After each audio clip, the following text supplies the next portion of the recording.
Palavra para a meditação da Igreja Presbiteriana Independente do Jardim Pirituba.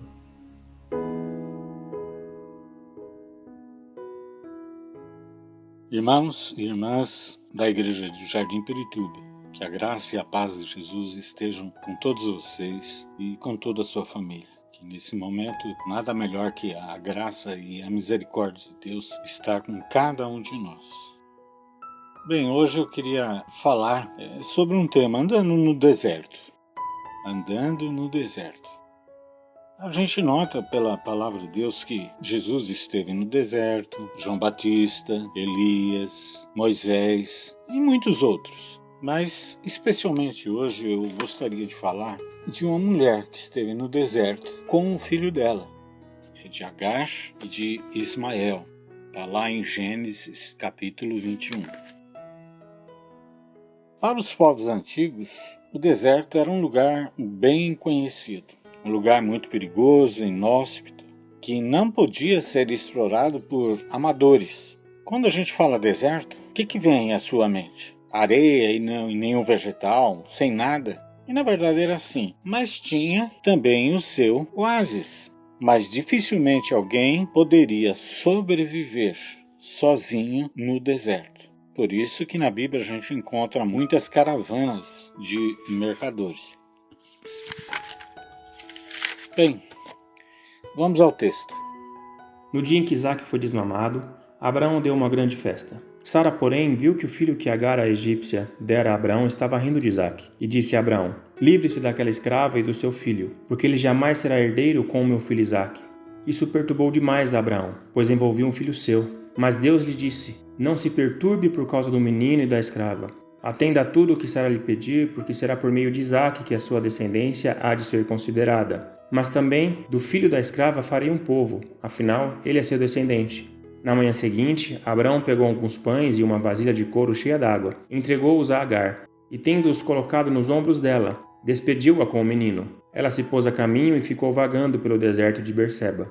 Quando acabou a água da vasilha, ela deixou o menino debaixo de um arbusto, e foi sentar-se perto dali, à distância de um tiro de flecha, porque pensou: não posso ver o menino morrer. Sentada ali perto, começou a chorar. Deus ouviu o choro do menino, e o anjo de Deus do céu chamou Agar e lhe disse: o que aflige, Agar? Não tenha medo. Deus ouviu o menino chorar, lá onde você o deixou. Levante o menino e tome-o pela mão, porque dele farei um grande povo. Então Deus lhe abriu os olhos, e ela viu uma fonte. Foi até lá, encheu de água a vasilha, e deu de beber ao menino. Deus estava com o menino. Ele cresceu, viveu no deserto e tornou-se um flecheiro. Vivia no deserto de Parã, e sua mãe conseguiu-lhe uma mulher da terra do Egito. Lá em Gênesis 21, a gente encontra quando Sara rejeita sua escrava. Notem bem que o texto diz: essa escrava e seu filho. Sara nem fala, nem menciona o nome dela, e nem do filho, que era dela, de Agar, mas de Abraão também. Ela apenas diz: essa escrava e seu filho. Isso tem um tom de menosprezo, de não levar em consideração nem a mãe e nem o menino. Quando Abraão toma conhecimento disso, ele ficou muito sentido. Mas esse sentimento foi por causa do seu filho, e não pela escrava. O que eu quero dizer é o seguinte: quando estamos no impasse, e Abraão estava no impasse, ele não queria mandar o filho dele embora. Na verdade, embora seria uma palavra até muito cômoda, seria expulsar de casa, mandar para o deserto, mandar embora. Então, quando você nos encontramos no impasse sobre uma tomada de decisão, o que eu vou fazer?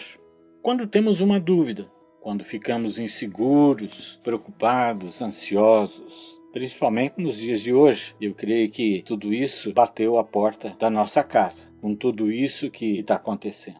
Mas a gente sabe que nessa situação Deus entra em cena. Na verdade, Ele sempre está em cena. Ele sempre está no palco conosco, vivenciando tudo isso que quer tirar a paz no coração. Ele não está sentado na plateia contemplando o espetáculo. Nada disso. Ele está conosco. Vocês lembram quando Jesus disse para os discípulos e para nós hoje: eu estou com vocês todos os dias. Você crê nisso? Que em meio à situação que nós estamos vivendo, Deus está no controle, Jesus está conosco, que o Espírito Santo nos consola, nos ajuda e nos anima. Agora, por que nós podemos falar isso? Porque pela palavra de Deus, ela fala que Ele nos conhece intimamente e sabe aquilo que está tirando o nosso sono. Ele vem, Ele tranquiliza, assim como Ele fez com Abraão. Ele traz sossego ao nosso coração. E em relação a Ismael, ele chega e fala para Abraão: fez uma promessa, e vou fazer de Ismael uma grande nação. Novamente, vale sempre lembrar o que a Escritura Sagrada diz. Deus sempre cumpriu, Deus cumpre, e Deus sempre cumprirá as suas promessas. E as promessas de Deus nós encontramos aonde? Na sua palavra.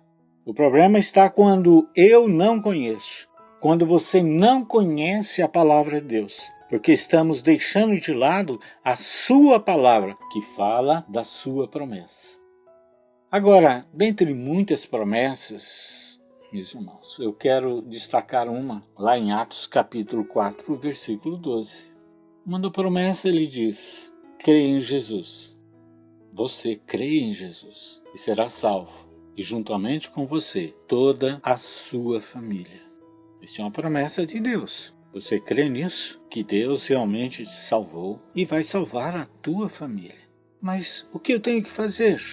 Interceder, orar, clamar por eles. Porque assim como um dia nós somos alcançados pela sua graça, eles também o serão para a glória de Deus, para o louvor do nosso Senhor Jesus Cristo. Bem, vamos voltar ao texto. Abraão, ele providencia água, um cantil de água, pão, e despede Agar, onde ela sai andando errante pelo deserto, sem rumo. E a gente sabe que deserto é sinônimo do quê? De morte. Em certo momento, quando acabou a água, Agar, ela não queria ver seu filho morrer.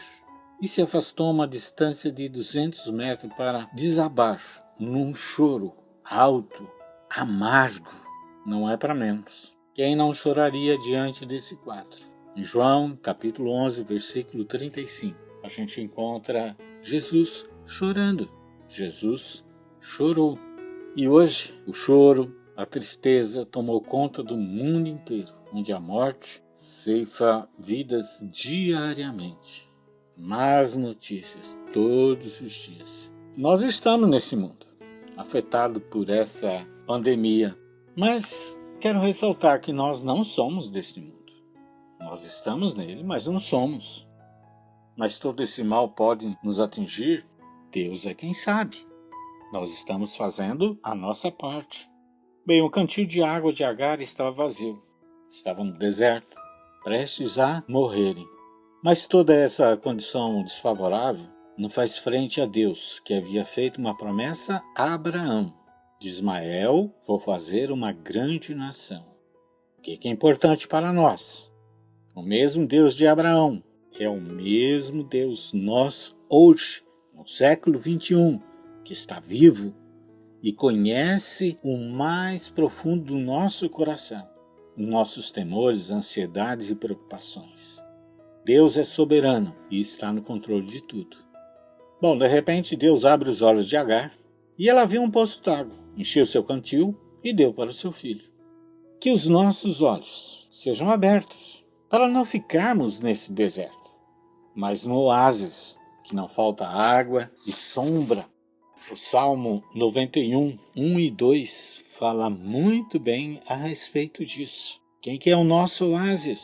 Onde encontramos sombra, água, descanso, a não ser na pessoa gloriosa de Jesus Cristo, que é a água viva, tendo certeza que o nosso cantil jamais secará, pois o próprio Espírito Santo o enche com vida, com esperança, coragem para enfrentarmos toda e qualquer situação.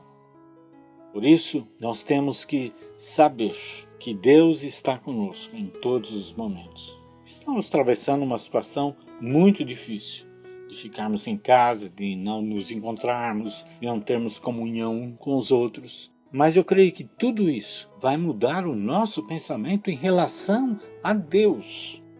aproveitar o tempo, aproveitar cada oportunidade, porque tudo isso vai passar. Mas nós sabemos que Deus estará sempre conosco. Que Deus abençoe você, sua família, nesse período de confinamento, que nós estamos longe, mas mesmo em casa, nós podemos invocar a presença de Deus e Ele estará conosco. Que Deus abençoe os irmãos, Deus abençoe a sua família e vamos continuar fazendo a nossa parte, porque Deus com certeza está fazendo a parte dele. Deus abençoe, em nome de Jesus. Amém.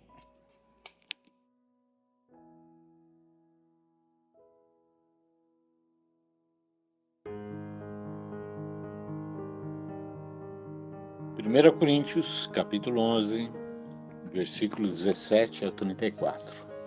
Há uma instrução do apóstolo Paulo sobre Eucaristia, ou a ceia do Senhor. Entretanto, nisto que lhes vou dizer não os elogio, pois as reuniões de vocês mais fazem mal do que bem.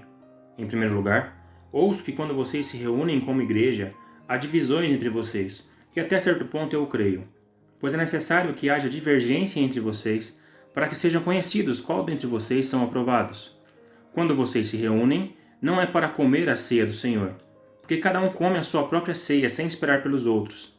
Assim, enquanto um fica com fome, outro se embriaga. Será que vocês não têm casa onde comer e beber? Ou desprezam a igreja de Deus e humilham os que nada têm? Que lhes direi? Eu os elogiarei por isso? Certamente que não. Pois recebi do Senhor o que também lhes entreguei, que o Senhor Jesus, na noite que foi traído, tomou o pão, e tendo dado graças, partiu e disse: Isto é o meu corpo que é dado em favor de vocês. Façam isto em memória de mim. Da mesma forma, depois da ceia, ele tomou o cálice e disse: Este cálice é a nova aliança no meu sangue. Façam isto sempre que o beberem em memória de mim. Porque sempre que comerem deste pão e beberem deste cálice, vocês anunciam a morte do Senhor até que ele venha. Portanto, todo aquele que comer o pão ou beber o cálice do Senhor indignamente será culpado de pecar contra o corpo e o sangue do Senhor. Examine-se o homem a si mesmo, e então coma do pão e beba do cálice.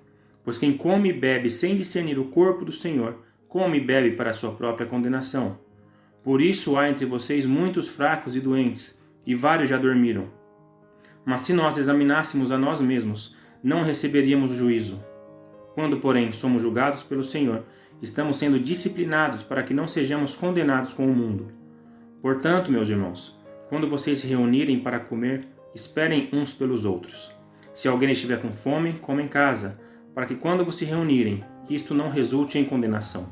Quanto a mais, quando eu for lhes ter com vocês, darei instruções. Paulo começa falando que aquele ajuntamento não era muito saudável. E ele diz o porquê. Porque havia divisões entre os irmãos. A divisão não é de Deus. Graças a Deus que não há divisão entre nós, no nosso meio, a nossa família da fé, igreja de Pirituba. E que Deus conserve isso, porque a divisão não subsiste qualquer projeto de Deus. A nossa separação é geográfica, mas a igreja continua na nossa casa.